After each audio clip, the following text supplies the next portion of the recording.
Lisa Marcos. Naalala mo? Nagpadala ka sa akin ng video? Anong nakalagay doon sa envelope? DepEd! Anong ginawa ko? Binigay ko sa DepEd! Putak na mukha! Pinaalis niyo lahat ng kompetisyon ninyo. Naiwan ang pogo mo. May pogo? Tanggap ka. Ano naman to ko? Pogo! May nagsasabi pa, tumatanggap ka sa smuggling, sa droga. Naku! Kumusta ho kayo lahat dyan mga kababayan? Welcome back sa PH Update. Nagtungo na rin ho sa St. Luke's Medical Center itong si Congressman Rodante Marcoleta para makapagpakita ng suporta dito kay Vice President Sara Duterte. Heto ho mga kababayan, nakikita nyo naman, kasama ho ni Kong Dante itong si Vice President Sara Duterte. Palakpakan ho muna natin itong si Congressman Rodante Marcoleta. Ibang klase ho mga kababayan, talagang hindi ho niya iniwan itong si VP Sara. Hindi lang ho yan mga kababayan, maging yung mga ibang senador ay nagsasalita na rin ho ngayong mga panahon na to sa nakikita ho nilang panggigipit na ginagawa ng administrasyon itong si Marcos Jr. dito kay Vice President Sara Duterte at sa kanyang Chief of Staff. Pero bago ang lahat ng yan mga kababayan, isang like at isang subscribe, masaya na ho tayo dyan at sa mga gusto sumali sa ating community. Alam nyo na ho ang gagawin mga kababayan sa mga nagpapakulay. Shoutout ko na lang ho kayo sa mga susunod na video. Napakarami ho kasi natin kailangan talakayan, no? Kaya rekta ho muna tayo sa ating mga pag-uusapan. Unahin na ho muna natin to mga kababayan ang naging interview nitong si Congressman Rodante Marcoleta sa mga media sa pagpunta niya na yan dyan sa St. Luke's Medical Center. Ito mga kababayan ang buong interview nitong si Congressman Rodante Marcoleta. Pakinggan ho natin. Diyan eh. Oh, shoot. First question. So, anong next move after dito? Ako? Nang hindi pa pa. Umuulan na. Baka tayo magkasakit ha. Ano? Anong next move po ni VP Sara after dito sa St. Luke's? Hindi ko po alam kung anong gagawin nila. Pero sa tingin ko, dahil may mga legal advisors naman po nila, pinakamaganda siguro ay petition should be filed in the courts of law. Para po malaman na natin kung tama po itong nangyayari. Sa akin palagay po kasi hindi na po tama. Yung processes and procedures so far taken by the House of Representatives are highly irregular. May motion kayong gagawin sa Congress? Meron namang hearing sa Monday. I think I will attend kahit na masama ang loob ko sapagkat ayaw ko nakikipag-away sana eh. Nakita nyo naman, nung una akong umattend doon, nagre-raise lang ako ng mga issues about procedures. Sabi ng chairman, hindi na raw ako member. As member, hindi na raw ako pwedeng mag-raise ng procedural issues. Saan ka naman nakakitang ganun? I am still, and the last time I checked, I am still an elected member of the House of Representatives. At dahil nga, member ako ng House of Representatives, kahit anong komite yun, kaya sabihin nilang hindi ako member, pwede ako magsalita at mag-participate. Kung pipigilan nila ako, di ba nyo naiintindihan kung anong klaseng procedure, kung anong klaseng tuntunin na ang meron kami? Pang-17 taong ko na sa Congress, ngayon ko lang po nakita ang mga pangyayaring ito. Grabe, napakatagal na ho palang congressman nitong si Kong Dante. Sa kahaba-haba ng panahon na pananatili niya dyan, ngayon niya lang ho nasaksihan na magkaganyan ang House of Representatives. Tayo ho'y nalulungkot, kaya gusto kong malaman ang saloobin ng ating mga kababayan dito sa PH Update. Kung sa tingin niyo ho ba, dapat nang magsalita yung silent minority, yung totoong minority hindi yung sila Makabayan Black, hindi yon. Yung totoong minority dyan sa House of Representatives, ito kasi si Condante, balita ho natin, nasa majority yan, para questionin, o kung maaari palitan na ang pamunuan ng House of Representatives. Kung sino man ang mailuklok natin dyan, pwede naman siguro itong si Condante. No, Condante, pwede ka naman, no? Speaker Dante Marcoleta, bago maging senador, naging speaker muna. Nalulungkot po ako, nagdaramdam ako, nai-stress ako kung bakit nangyari ito. Ito lamang pagdinig na ito in aid of legislation. Kayo po na nasa media, alam kong nalalaman na ninyo, hindi na po in aid of legislation. Kung totoo po na isinasaalang-alang namin yung paggasta at kailangan po natin busisiin, tama naman po yun. Lahat tayo katungkulan nating maging transparent, maging accountable. Ang tanong, ang House of Representatives po ba ang gaganap sa tungkulin ng Commission on Audit? Eh pagka ganun, tanggalin na po natin ang COA sapagkat sila na po ang nag-o-audit. Wala po sa tungkulin namin ang mag-audit. Kung sasabihin nila, hindi kami nag-audit. Ang ginagawa namin is investigation in aid of legislation. Okay, kung yun ang ating objective, eh bakit isa lang inimbestigan natin? Ilang opisina ba ang merong confidential fund sa palagay nyo? May idea ba kayo? NGAs na lang, National Government Agencies. Ilan ba karami ang National Government Agencies? Palagay mo na lang 500. Okay? At yung kalahati nun, binigyan ng confidential fund, di 200. Grabe no? Ano kaya nararamdaman itong si Tambaluslos habang naririnig niya itong mga litanya na to ni Congressman Rodante Marcoleta? Siya nalulungkot, parang kinahihiya niya na miyembro siya ng 19th Congress dahil sa mga nakalukuhan na nangyayari na to diyan sa institusyon na pinaglingkuran niya, minahal niya sa napakahabang panahon. Tapos dito sa isang dahil lamang sa ambisyon ng mga iilan, winasa ko ng ganun-ganun na lamang. Ano kaya nararamdaman nitong si Tambaluslos sa mga ganitong klaseng litanya ng mga kasama niya dyan sa House of Representatives? Tayo, kung tayo speaker, sobrang hiya ho natin kasi meron isa o dalawa na nagsasabi na ang dating parang kinahihiya na nila, yung tipong nahihiya na sila sa sambayan ng Pilipino sa mga kaganapang nangyayari na yan dyan sa House of Representatives. Nakakalungkot lang ho mga kababayan. 150 yun. LGUs, sila ng LGUs. Mga mayors and gobernador, palagay mo lang 1,000, kalahati nun 500, o di 750 na yun. What about the GOCCs? Government-owned and controlled corporations, mga 300 yan, kalahati na lang, 150. O palagay mo lang 1,000 na lang ang nabigyan na ahensya ng gobyerno. Bakit? Bakit Office of the Vice President lang? Wala pong nagtataka sa atin kung bakit ang pinipilit na isolate lang, ang pinipilit na gisain lang, Office of the Vice President, at saka yung DepEd na kung saan ay naglingkod siya bilang secretary. Paano po yung iba?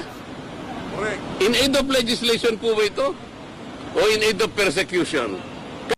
Yanong dapat nasagutin ng mainstream media. Yung mga bumabanat kay VP Sara, yung mga congressman na akala mo talagang napakasagrado, napakabanal na mga pinaggagawa nila sa mga isinasagawang hearing dyan sa House of Representatives. Bakit sinisingle out lang ho nila itong Office of the Vice President at Department of Education na pinamunuan itong si Vice President Sara Duterte? Bakit itong mga ahensya lang na to? Hindi ho pwede yung presidente, hindi ho pwede yung AFP, sige sabihin na natin, DND, meron din ho yan. Meron din hong confidential fund yan. At yung ibang mga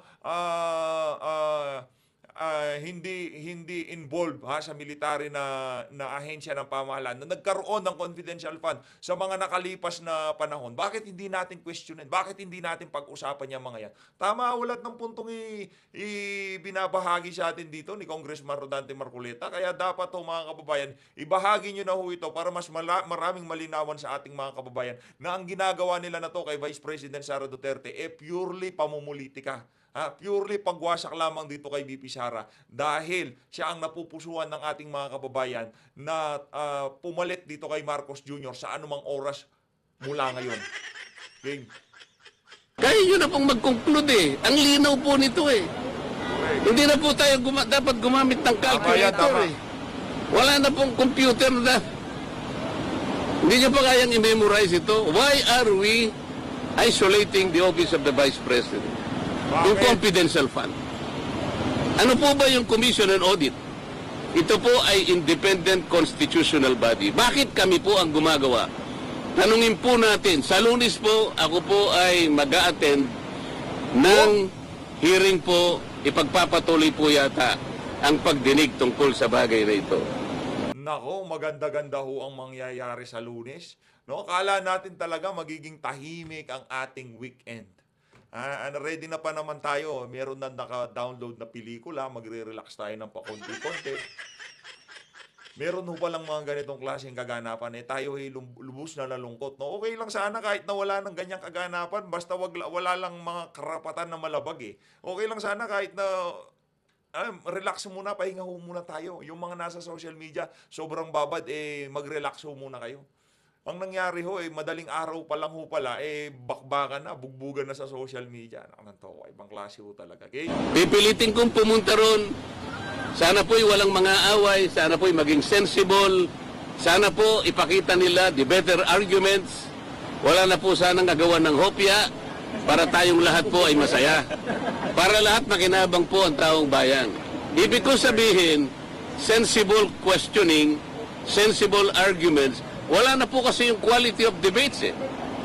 Wala na po eh. Noon po, yung unang pasok ko sa Congress, napaka-maingat namin kasi pag-address sa bawat isa sa amin. The Honorable Gentleman from Bohol, mga ganun kami. The Distinguished Congresswoman from Leyte. Eh ngayon po hindi. Duduruin ka pa eh. Sabi pa ng isa. Sasamahan pa yung panlalaki ng mata eh.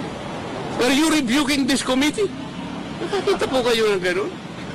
Nakakita na po kayo ng ganun? Ngayon ko lang po nakita, ewan ko po sa inyo, sa dami po ninyo, kung hindi po nyo nakikita ang nangyayari. Hindi po namin trabaho ang mag-audit. Yun pong audit observation memo o kaya notice of disallowance. By their very nature, ito po'y confidential. Confidential po eh. Bakit po ang House of Representatives kukunin nila po yung mga dokumento at sila mismo ang gagawa ng gawain ng COA? Ang ibig bang sabihin, gagawa po ba sila ng batas para i-abolish na po ang COA? Hindi po nila magagawa yun. Para ma-abolish mo ang COA, i-amend mo yung saligang batas. Nakakaintindihan po tayo? So, tanong po, ako na lang po nagsasalita. Tanong po. Sir, what will be the next Bakit hindi pa po mapakulong si Franz Castro? Convicted na po siya, di ba? Criminal na siya. Eh kasi naman, hindi pa final ang executory. RTC lang po ang nagpakulong. Ang nag-charge sa kanya, na-convict siya, ngunit meron po tayong mga appeals. Pwede siguro po nag-appeal siya sa Court of Appeals. Kung sakasakali pong ma-confirm naman ng Court of Appeals yun, ma-affirm, pupunta pa po siya sa Korte Suprema. Ang Korte Suprema lang po ang final and executory arbiter. At pagkatapos po nun, kung sakasakali na i-affirm ng Korte Suprema yung naging hatol ng mga hukuman sa kanya, doon pa lang po siya makukulong. Hindi ba ito insulto sa mga abogado na siya hindi siya abogado, convicted pa siya, siya hindi nakukulong, siya ang pang nagpakulong sa isang abogado. Actually, nakaka-insulto doon sa paraan na sinasabi niya, itong abogadong ipinakulong nila, ang sabi nila, obstruction of procedures. Baka hindi niya naintindihan kung ano yung obstruction. Ang una pong nag-obstruct ay yung Commission on Good Government. Ang pangalan po kasi ng ng committee is Talagang iisa pa itong si Kong Dante. Akala ko dyan lang siya sa saganang mamamayan na umiisa. Pati ho sa mga interview na ganito ay sumusundot din ho siya, no? Committee on Good Government. O salaminin natin. Sabi po nila, sinight for contempt nila yung staff ng OBP sapagkat di umano siya ay nag-obstruct ng procedures and processes of the court. Sino po ang kauna-unahang nag-obstruct? Yung Committee on Bad Government. Hindi po niya trabaho yun eh. Hindi niya dapat panghimasukan. Pabayaan mo muna ang COA na gawin niya ang kanyang trabaho. Hindi po eh. Sabi niya, oy COA, dalin mo nga rito yung inyong mga pinagbabatayan dyan. Siguro sa ang babagan nyo, kami na ang gagawa niyan. Ang tanong, gawain ba ng Congress ang mag-audit? Eh sabi ko nga po sa kanya, sa magitan ng isang programa ko kahapon, palagay ko dapat mungkahi sa kanya, mag-resign na muna siya na member ng Congress at kung sakali pong siya'y tatanggapin na COA auditor, at saka po siya mag-audit. Yun po, tatanggapin ko yun kung sakasakali na siya po ay i-hire ng COA at nakita nila na pinakamagaling mag-audit, okay na po sa akin yun. Pero wag ka muna maging congresswoman. Mag-auditor ka na lang muna. Para po yung gawain natin nasa mandato. Yun lang po yung gusto kong ipaliwanag sa inyong lahat. Sir, questions? Doon sa pagbisita Di ba nga ho mga kababayan, yung paalala natin kahapon, yung mga medyo may high blood, medyo sa buong linggo, babad na babad sa politika, medyo dumistansya muna ngayong weekend, pahinga tayo, balik tayo ng Lunes. Ngayon ho mga kababayan, hindi pa ho nag-Lunes, hindi man ho nag 12 hours, bakbakan na naman ho. Ibang klase talaga yung mga kaganapan ngayong mga panahon na to. Kita ni VP Sara, meron po ba kayo nakita ng paglabag? Doon sa Saan pagbisita? pagbisita ni VP Sara kay Bani Malayka doon sa house po. Yung pag-stay niya doon sa opisina ng kanyang kapatid. Wala akong makitang paglabag doon sapagkat kung kami nga pwedeng matulog sa opisina namin. Ako pwede ko matulog sa opisina ko kung sakaling alanganin na may pagkakataon kasing hindi na ako makauwi kasi masyadong sigido na yung panahon. Doon na lang muna ako sa aking opisina. Ngayon kung halimbawa binisita ng pangalawang pangulo ang kanyang staff na nakakulong. Alam mo, galing Pilipino yun eh. Staff niya yun eh. Kung ako parang sumakit na yung loob ko sa nangyari sapagkat itong abogado, sinasabi niya lang, nakita ko kasi yung ibang bahagi ng proceeding. Parang ang pinagtuunan nilang pansin, yung pagsulat niya sa COA na sinasabi niya, dapat kayong magpakadalos-dalos, wag muna ninyo silang bigyan ng dokumento sapagkat hindi pa conclusive yung audit observation memo. Totoo naman yun eh. Hindi po conclusive yun. Appealable, hindi final yun. Contestable po lahat yun. Ngayon, ginagawa lang ang tungkulin niya bilang isang abogada. Yun ang pagkakaintindi niya. Maski ako gagawin ko yun eh. Bakit niyo bibigyan sila ng dokumento para sila ang umako sa gagawin namin, ginagawa pa lang namin ang tungkulin namin eh. Halimbawa po sa isang nagluluto. Nagluluto pa lang po ako eh. May nakialam na po, sabi niya gano'n, bigay mo nga sa akin yung sandok na yan. Teka muna po paano? Bigay mo nga sa akin yung ganito. Hindi po kami ang tagaluto rito ba't po kayo nakikialam eh? Kami po ang nasa kusina, kami po ang tagaluto rito. Bakit po kayo nakikialam? Ngayon, sinabi nung abogada, hindi pa po luto yan eh. Niluluto pa lang namin, tsaka niya lang po tikman, pag naluto na, tsaka na lang po kayo gumawa ng paraan, i-criticize nyo po kami, yung pagkakaluto po hindi tama ang pagkakaluto hindi po niluluto pa lang natin. Yung mga sahog ay nilalagay pa lang natin, yung mga sangkap inaayos pa lang natin. Bigla po kayong papasok at manghihimasok, hindi ka mabuting kusinero, ako mas magaling sa hindi po Hindi po gawain, ulit-ulit sinasabi ko sa inyo, kung ang pinag-uusapan in aid of legislation, nasaan po ang legislation na kanilang ginagawa? Sir, may naririnig ba kayong impeachment kay VP Sara sa house? Naririnig ko lang, pero alam ko papunta sila ron. Yan pa ang isang kabalintunaan, yan pa yung isang hindi ko maintindihan. Naghahanap sila, nagmimina ng ebidensya, kaya nga nila pinagpapatuloy ito. Pero ang tinatanong ko, kung talagang legitimate po ang kanilang ginagawa, kung talagang totohanan, kung talagang para sa bayan, maging accountable tayong lahat. Sa dinami-dami po ng mga ahensya na pinagkalooban ng confidential fund, bakit po nag-iisa lang? Bakit po paikot-ikot kayo sa nag-iisang ahensya? Wala na po ba kayong pakialam doon sa iba? Anong klaseng gawain ito? Paano tayo makakagawa ng isang matibay, ng isang katanggap-tanggap na investigasyon?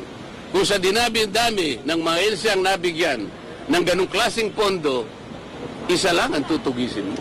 Kaya nila ginagawa ito para sa impeachment. Isa sa paraan, baka sakaling makakuha siya. Hindi po ganun nga baligtad po ang nangyari Hindi po kayo ang gagawa niyan. COA po ang magpapatunay kung ang pagkakagasta po ay hindi tama o tama. Kayo po ay walang mandato na ganyan. Yun po yung pinipilit ko sa kanila. Ang problema, pag ako po yung nagsasalita ng ginto, ina-advise ko po sila, wala naman silang makita o magamit na ibang argumento para sansalain na sinasabi ko that they should provide a better argument. Sabihin nila kung nagkakamali ako, wala naman silang masabi, aagawin na lang yung hopya. Yan lang naman Pero tingin nyo gugulong ang impeachment, if ever, ipag-file? Diyos ko. May numbers ba? Hindi ko alam kung talagang gagawin nila. Hindi ko alam kung gagawin nila. Nagsasaya lang sila. Napakarami pong problema ng bansang ito. Napakaraming problema ng bansang ito. Dahil sa nangyayari, may nakikita ba kayong constitutional crisis? Maaring mangyari yun. Bakit po? Tingnan po ninyo. Sino po yung kanilang pinagdidiskatahan? Opisina ng Vice President. Nagkataong pangalawang pinakamataas na Pangulo, pinakamataas na opisina sa ating bansa. Bakit po nagkaganito? Kung meron mang nakita, kung meron, bakit hindi hayaan po yung proseso na gumulong? Ba't hindi hayaan yung opisina ng COA na siya yung magsabi sa atin sapagkat sila yung merong mandato? Kung gusto nyo talagang gugulin ang panahon ninyo sa ganito, tawagin po natin lahat ang mga opisina na pinagkalooban ng confidential fund. Palagay ko, maski si Speaker Martin, merong confidential fund. Ang Pangulo, merong confidential fund. Kung last na lang po na Ano ho yun ha? Palagay ho nitong si Congressman Rodante Marcoleta, maging itong si Tambaluslos, merong confidential fund. Sinabi po ni Congressman Pulong Duterte kay Vice President Ang tanong, saan ho kaya dinadala nitong si Tambaluslos ang kanyang confidential fund? So, kasi si BP Sara, maliwanag pa ho sa sikat ng araw, ginawa ho talaga nitong si BP Sara para mapigilan yung pangre-recruit ng mga kaibigan ni Franz Castro sa ating mga kabataan para mailayo ho niya doon sa napakadelikadong ideolohiya. Yun ang ginawa ng ating Vice Presidente. Ang tanong itong si Tamba, anong ginawa niya sa confidential fund niya? Kung meron man baka pinambili niya ng pulburon. Sam na ikinakahiya niya na miyembro siya ng 19 Congress. Ikaw po bilang congressman ang po masasabi. Malapit na ako mapahiya. Nahihiya na nga rin ako eh. Siguro nahahalata ninyo eh. Nakakahiya talaga. Hindi ito yung House of Representatives na pinusukan ko noong 2004. Hindi po ganito. Tanong ko lang kay Tamba, mga miyembro mo nagsasabi ng ganyan, anong kahit na nasa minority, nasa majority, pagka yung kinakahiya na nila, yung buong institution, hindi yung mga pinag-uusapan kasi yung mga nasa minority minsan hindi nila gusto yung pinag-uusapan yung mga isinusulong diyan sa House of Representatives. Yun ang kinagagalit nila. Pero ito ho yung kabuuan, yung mga nangyayari diyan sa 19th Congress, ang kinahihiyan itong si Kong Dante. Anong mararamdaman itong si Tamba kung sakaling naririnig niya itong mga ganitong klaseng litanya ng kanyang mga kasamahan, yung kanyang mga pinapangasiwaan dyan sa House of Representatives. Di ba? Kung ako dito kay Tambaluslos, mag-resign na eh. Malapit na po akong mag-graduate next year. Ngayon ko pa makikita ang lahat na hindi dapat gawin ng isang institution kagaya ng House of Representatives. Ang House of Representatives po ay isang parliamentary institution. Dito po ginagawa ang lahat ng pagdidebate. Lilitaw po dito yung makatwirang pangangatwiran kung anong argumento ang mabisa. Hindi nila dapat sansalain, hindi nila dapat pigilin ang magsasalita sapagkat pare-pareho ang members ng Congress. Sir, yung in aid of legislation na hearing, meron na po bang bill na nabasa kayo? Meron na ba silang plano? Nabasa na ito ba? Yung meron silang naipasang bill sa extrajudicial killing. Pag-uusapan ba natin yun? Basahin po ninyo, nakakatuwa, nakakahiya. Sapagkat akala niya, kailangan po malaman ninyo kung totoo na in aid of legislation po ito, nakapagpasa na po sila ng panukalang batas October 11, 2024. Ba't tayo pa nilang tumigil? Meron na pala. So hindi na in aid of legislation, tapos na, di ba? Ang hinahanap nila yung makagawa ng batas tungkol sa EJK. Nagawa na eh. Na-file na October 11, 2024. Ba't tayo mong tumigil? Meron ka bang gustong gawin siguro? Di ba? Kung ano po masasabi niyo sa sinabi po ni Vice President Sara Duterte na ang gobyerno na ito ay walang pagtutunguhan. It is nothing. Binanggit niya po kanina ako. Wala akong magagawa kung yan ang sentimiento ng Vice President. Nasa kanya yon. At lahat naman ng tao ay pwedeng magpahayag ng kanyang opinion. Hindi ko kayang agawin sa kanya yung opinion na yon. Lahat po tayo merong sarili-sariling opinion. May karapatan tayo na magsabi kung anong nararamdaman ng bawat isang Pilipino sa kanyang pamahalaan.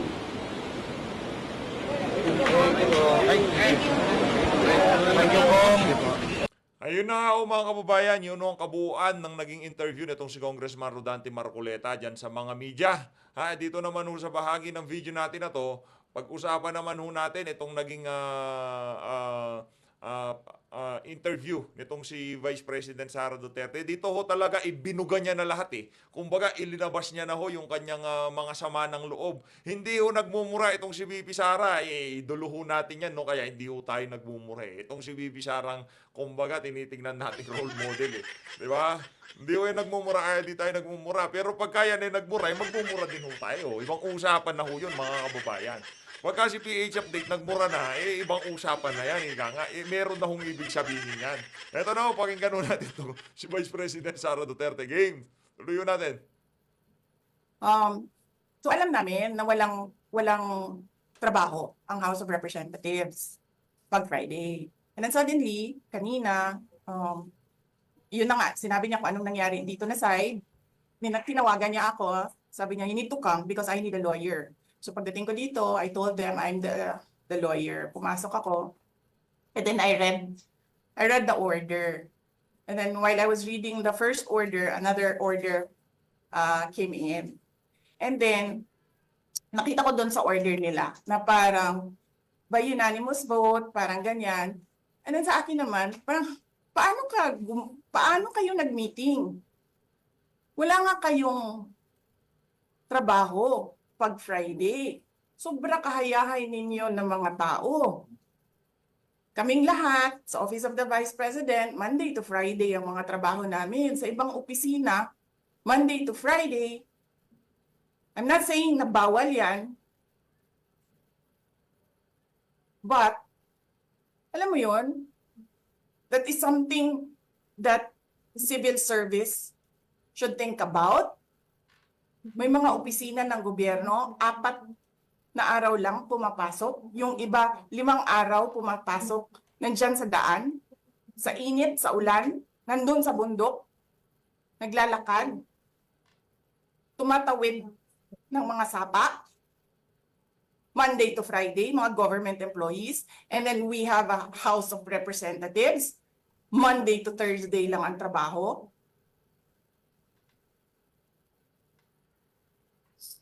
The civil service should rethink that. Ganyan. So anyway, wala sila. Wala silang trabaho. So hinahanap ko, where is this special doon sa order? Where is this special committee meeting that happened? Because they need the permission of the majority leader and the speaker. Kasi nga, walang trabaho eh. So kailangan nila ng permission. Walang nakalagay doon. So how is that a legal order? Tapos nakalagay pa sa second order nila, I violated security regulations when I visited. Before ako pumupunta dito, pinapaklear ko yung oras ko. 11 to 1, 4 to 5. Anong security violations ang violate ko dito sa loob? They allow other visitors to come in here. Pero ako, sinabihan ako kanina, hindi ka pwede bumisita dyan sa loob. Doon kayo sa visitor center. Ililipat namin. And then I said no. Sabi ko, sinabi ni Secretary Chua, through that lawyer, I think Attorney Agnes, I don't know if I remember the name correctly right now, na yes, she can visit subject to the guidelines of the detention center. And so anong ginawa ko mali? Basta na lang ba ganon? Sasabihin nyo, I violated security regulations? Ano yun? Wala naman ako 2 baril. Nung sinabi sa akin na hindi ako pwede pumasok, nag-antay ako. Bait nitong si Alam VP, mo, grabe. binibigyan ko pa ng pasensya yan si Taas ba yan? Kanina eh. Ngayon hindi. Si Taas yung mulat, yung ganito yung mata, yung Sergeant at Arms. Pati Sergeant at Arms nila, di natin malaman kung nag-OT din eh, no? Nagsinungaling pa siya.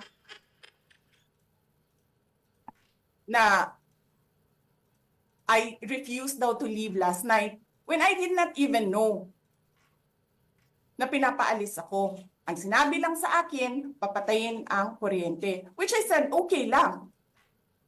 Kasi may flashlight naman ako. Hindi ko naman kailangan ng kuryente. Tapos kanina sa media, pinapalabas nila na I locked myself doon sa kwarto. Of course, nag-lock ako kasi natutulog na ako.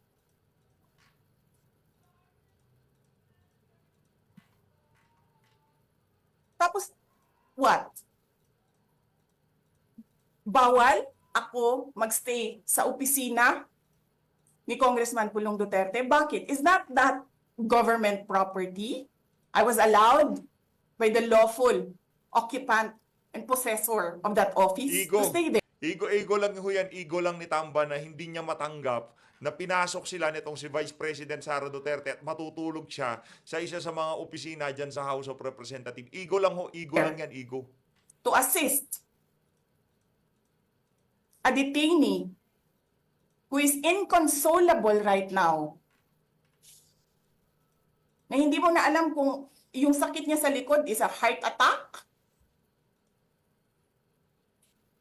o ano, kasi hindi nila pinapapasok yung doktor. 'Di ba? So yes, hinahanap ko kanina, sabi ko, where is this permission from the speaker na meron kayong committee hearing kanina in the dead of the night to give an order na i-commit doon sa correctional facility. And where is the rule that says kapag may violation sa detention facility ay ililipat sa correctional facility? Ano yun? You make rules as you go along? Ano yun? Di ba dapat sa demokrasya, there's a rule of law? And then they make rules as they go along? Kung ano lang, whatever pleases the speaker, get her out of the House of Representatives kasi hindi siya dapat nandiyan. Bakit? Pag may-ari niyo ba itong compound na ito? And then sasabihin pa nila sa akin na there is a threat to my life? Mali kayo ng kinalaban na tao, sa totoo lang. Mali, hindi si VP Sara ang kalaban dito eh. No? Mali kayo ng kinalaban. Akala ko siguro nitong mga tambalusos na to, tatahimik na lang si VP Sara, tatanggapin niya na lang na ganun-ganon lahat ng ginagawa nila sa kanya. Eh, nagkakamali ho kayo dyan. Maya-maya, makakarinig kayo ng mga malulutong dito kay VP. Inside the batasang pambansa? Why is there a threat to my life? This is the most secured facility because nandito lahat ng mga spoiled brat sa ating bansa. Spoiled brat tsaka mga bet ka. Mga kabet at yung mga spoiled brat, yung tipong walang trabaho si Junior, patakabuhin mo congressman. Walang trabaho si Bayaw, pagawin mo ng party list. Yung mga spoiled brat ho nandyan, yung mga anak nilang walang magawa sa buhay, dyan ho nila pinapasok dyan sa House of Representatives. Walang trabaho si Bunso, gawin mo chief of staff ko. Ganun sila dyan, mga spoiled brat yung mga nandyan sa House. Tapos, sasabihin pa nila, well, pabigat ka sa amin kasi kailangan namin dagdagan ang security mo. Bakit? Trabaho ba nila magbantay sa akin? Naku. Eh di ba trabaho ng DPSPG yon? Na may I just say? Binabawasan nila ng binabawasan araw-araw? Na as if this office is not the second highest office in this country and only because umalis ako sa administration? Kailan ba nagsimula yung atake nila? Alalahanin nyo. Diba? After ako nag-resign sa DepEd? Kailan ba nagsimula yung pambabastos nila? Last year.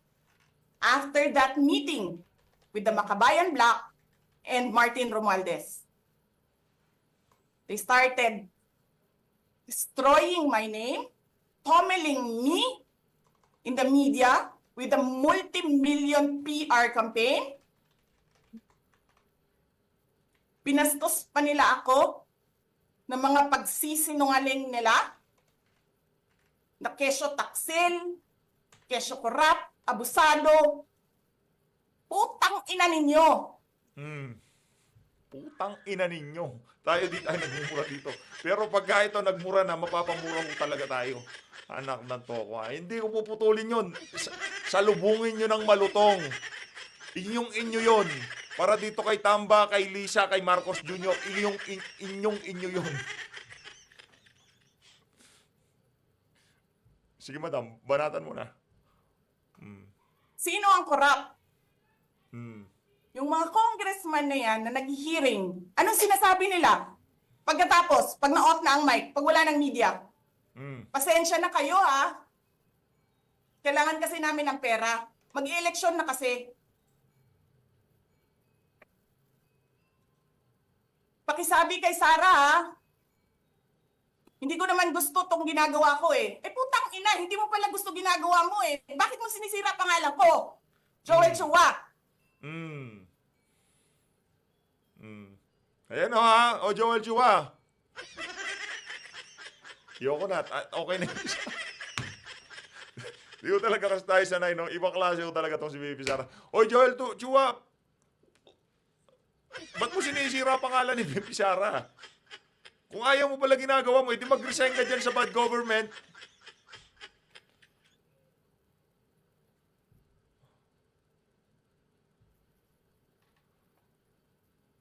Ganyan. Ganyan ang bansa. This country is going to hell because we are led by a person who doesn't know how to be a president and who is a liar. Alam nyo anong pruweba ko na sinungaling siya? Tinanong ko, 2 businessman. Matagal na sa negosyo ng bigas. Because I was concerned. This is a campaign promise. 20 pesos na kilo ng bigas. And so, I really sat down and talked to a businessman. Sabi ko, sabihin mo sa akin, kung magagawa ba yung 20 pesos? Sabi niya, hindi. Napaka-imposibleng gawin yan. Because more than 20 pesos ang cost. Paano ka magbenta ng palugi? So tinanong ko, nagsinungaling ba siya nung sinabi niya? And then he said outright, yes. It's either he did not know what he was talking about, that's so incompetent, or he was lying through his teeth to get the votes of people. Putang ina ninyong lahat. Martin Romualdez, Lisa Marcos, Bongbong Marcos. Para sa inyong lahat yon, Lisa Marcos, Bongbong Marcos, Martin Romualdez, napakawalang hiya nyo. Kay BP Sara na yung PI, pero sa akin, mga walang hiya kayo. Kunin na sana kayo nung inyong ano. Diba? Ano lang naman eh. Majority sa ating mga kasama dito, alam ko, iba yung pinapanalangin nyo. Huwag yung panalangin na gano'n, baka mas umahaba buhay niyan. No, ano na lang yung tadhana na lang, no? Sabihin na lang natin sa tadhana, bilisan niya na lang kung anong plano niya. Kung plano niya maging presidente itong si BP Sara sa lalong madaling panahon, tadhana, please. Ha? Kung yun ang plano mo, bilisan mo na. Ha? Maraming naghihintay, maraming nang nahihirapan, kaya please, di ba?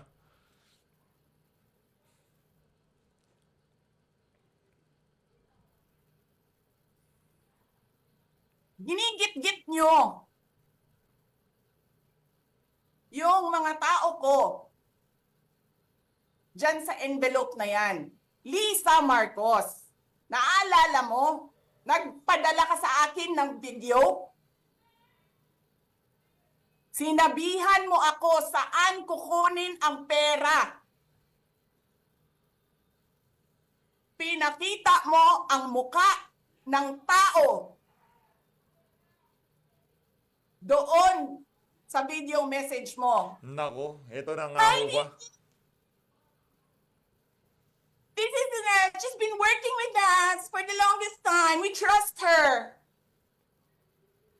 You sent me written instructions about money.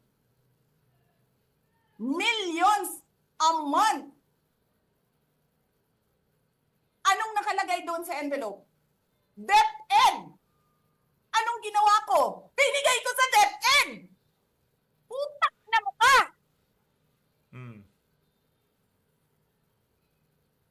Grabe, ang kapal na mukha nitong si Wala ka Sara nga Nela posisyon Marcos. sa gobyerno. Namimigay ka ng pera ng gobyerno eh.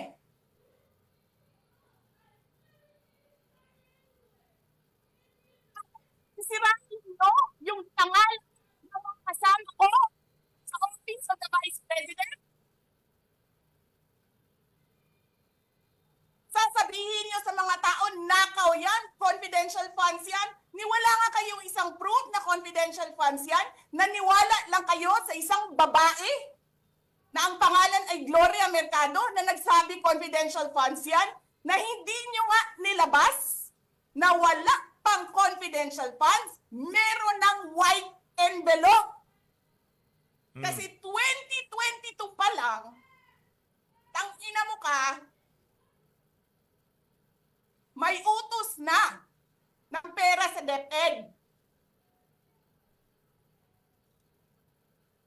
Tapos kami yung nagsisinungaling? Nagpipigil ako eh. Kasi gusto ko lang magtrabaho. Gusto ko lang tapusin nyo na yung ng show ninyo dyan sa House of Representatives para makabalik na kami sa trabaho namin.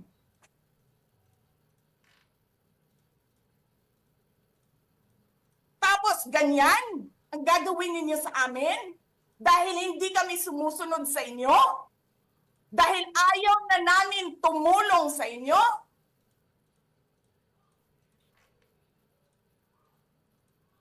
Ganito gagawin ninyo?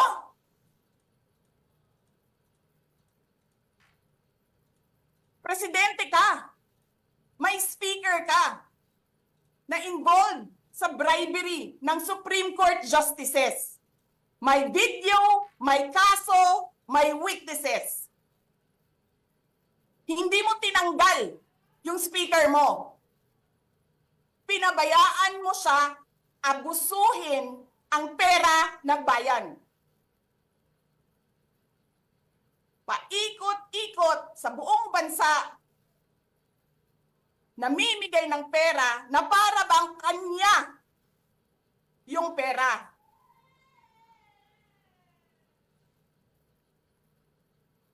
Eh di ba nga, lagi niyo sinasabi separation of powers? Anong trabaho ng legislative branch? Gumawa ng batas. Anong ginagawa ni Martin Romualdez? Nagdidirect ng DSWD, namimigay ng ayuda,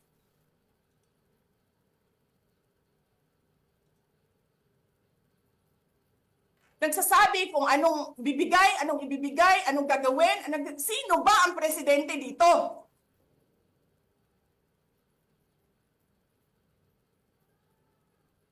Alam nyo, alam namin, mali ang ginagawa ninyo. Sinabihan ko lang mga kasama ko sa Office of the Vice President, pasensya na, sumunod na lang tayo para matapos na sila.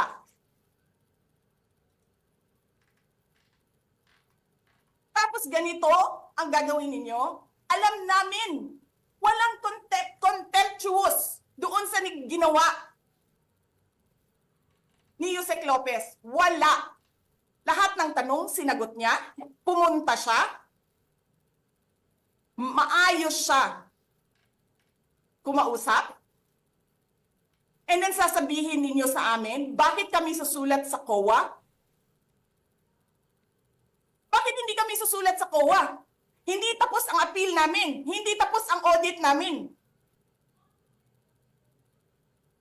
Tapos buhaghag na ninyo diha tanan ang gisubmit namo sa COA?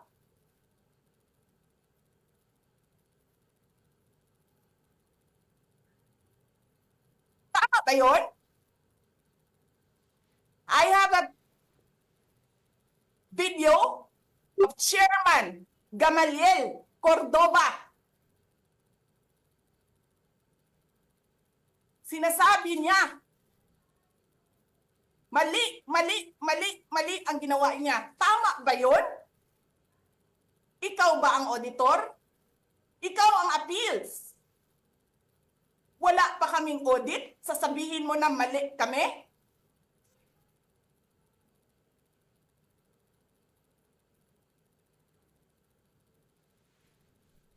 Ang ina ninyo.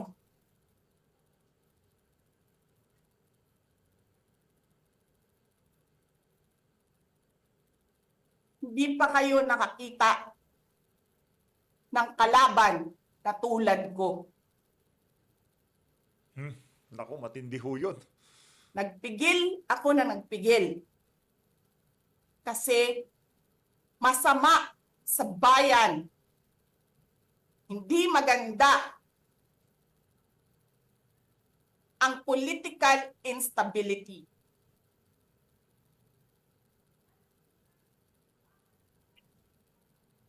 Pinabayaan ko kayo sirain ang pangalan ko. Kasi I have nothing to lose.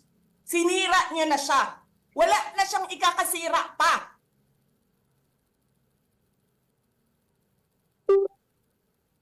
Tapos ganito ang gagawin niyo.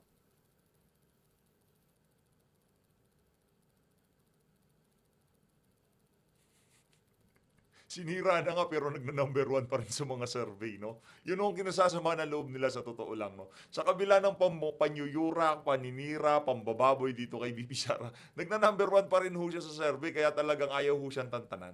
Hindi ko alam paano nakakatulog ang Chief of Staff ng Armed Forces of the Philippines. Gabi-gabi, mahimbing ang tulog mo. Ganito ang bayan natin. Bilyon ang nawawala. Tanungin nyo si Congressman Ungab, Chairman ng Ways and Means, Chairman ng Appropriations Committee. Tanungin nyo siya, paano nawawala ang pera?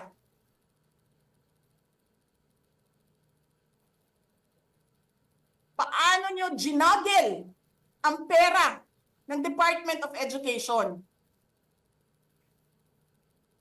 Martin Romualdez.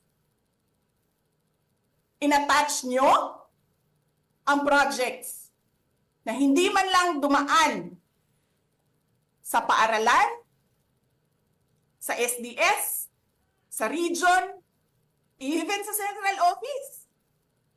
Basta na lang listahan ng mga congressman. 19 billion.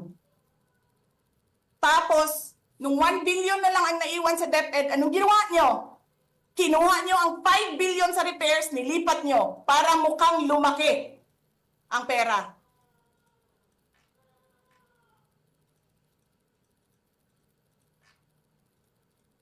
Martin,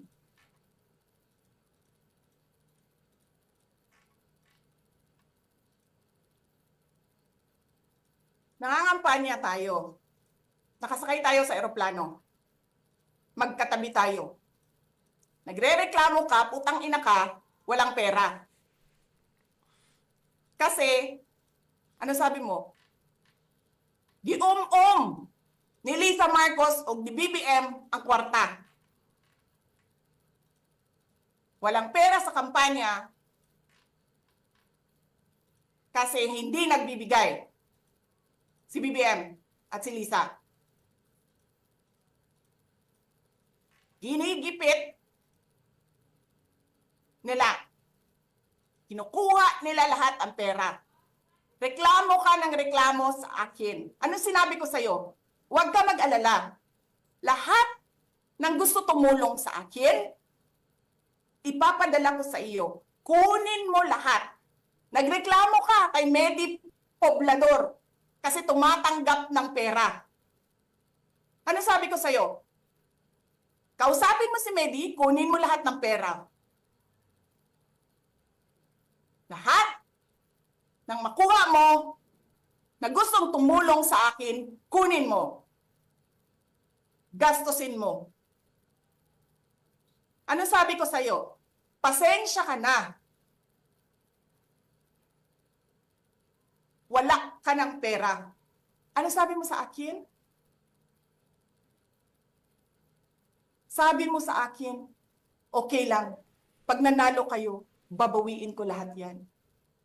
Ay, grabe Hindi ko naman alam, ang buong akala ko, babawiin mo sa negosyo mo. Legitimate businessman ka naman eh.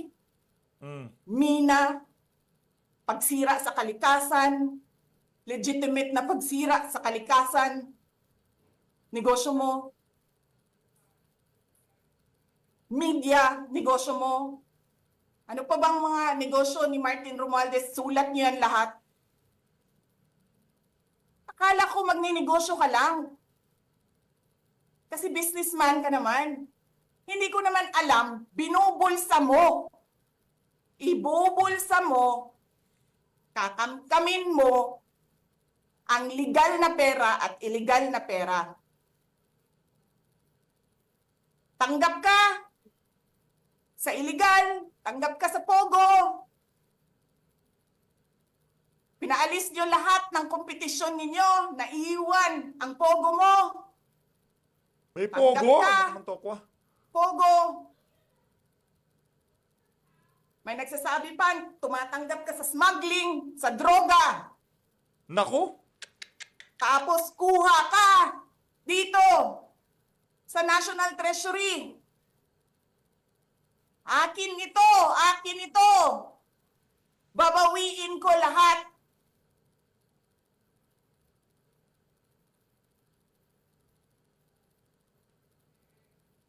Masakit sa akin, Martin, hindi yung pagsira ng pangalan ko eh. Ang masakit sa akin, maalis mo man ako sa presidential race, hindi pa rin ikaw ang presidente, king ina mo. Walang buboto sa'yo. Please lang. Wala. Tawa na lang tong sila Jojo de Guzman eh. Yung mga nasa Zoom, tawa-tawa sila. Oh. Hindi ka nga dumadaan ng contest eh. Kasi wala kang kalaban sa Tacloban. Kasi binibili mo, pinapakidnap mo, hinaharas mo ang mga kalaban mo. Hindi ka dumaan ng contest. Ang alam mo lang, kasi mayaman ka, bibiliin ko lahat ng tao ng pera. Kay pobre man mong tanan, kwarta na may inyo. There is nothing in you except money. Yan lang. Martin, harapin mo yung katotohanan. Walang puking ina, walang buboto sa'yo. Senador man, Vice President man, walang buboto sa'yo. Hindi ko nga alam kung mananalo ka pa ngayon sa Tacloban eh. Palamang hindi na. Wala na ho yung padimyur-dimyur na VP Sara natin. Utang na mo. Tambalos-los. Sinong gusto sa lahat sa buong Pilipinas ang ibalik ka sa Kongreso? E di lahat ng tao pupunta yan doon sa Tacloban, mangangampanya yan sa kalaban mo. Kasi magnanakaw ka. Hindi ka dumadaan sa audit.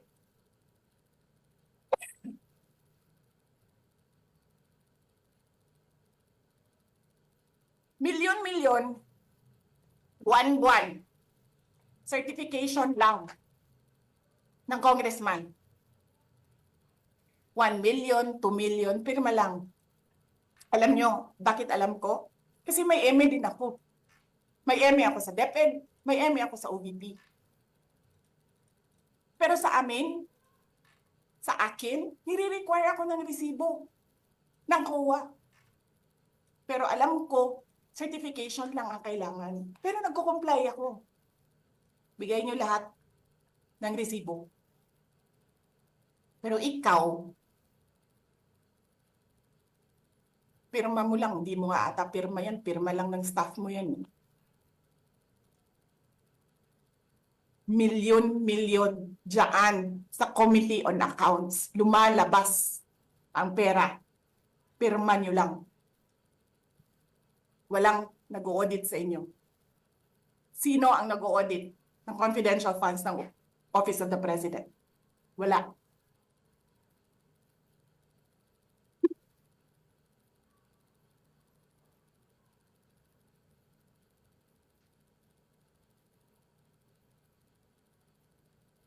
Yan ang Pilipinas. Yan ang bagong Pilipinas.